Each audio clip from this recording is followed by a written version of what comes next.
Baru dapat kucuran dana pertanian 41,4 miliar rupiah, Bupati Andi Ina, berkah untuk petani dan ketahanan pangan. Pemerintah Kabupaten Baru kembali mendapat kepercayaan dari Kementerian Pertanian RI melalui program bantuan pertanian senilai 41,4 miliar rupiah dari APBN tahun 2025. Bantuan ini menjadi bukti sinergi kuat antara Pemkab Baru dan pemerintah pusat dalam memperkuat ketahanan pangan nasional. Bupati Baru, Andi Ina Kartikasari, menyerahkan secara simbolis buku rekening bagi kelompok tani penerima program optimasi lahan non-rawa tahun 2025 di Barugasingkru Adae, Rumah Jabatan Bupati Baru, 9 Oktober 2025. Dalam sambutannya, Bupati Andi Ina menyebut bantuan ini sebagai berkah besar bagi petani baru dan wujud perhatian pemerintah pusat terhadap penguatan sektor pertanian daerah.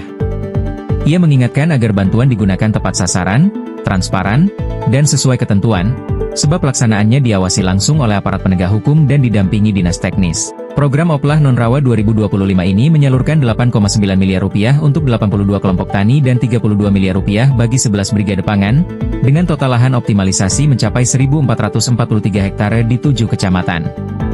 Bupati juga menegaskan penetapan penerima bantuan dilakukan secara objektif tanpa intervensi pihak manapun, sekaligus mengapresiasi sinergi TNI, Polri, BPS, dan pendamping lapangan dalam menyukseskan program ini.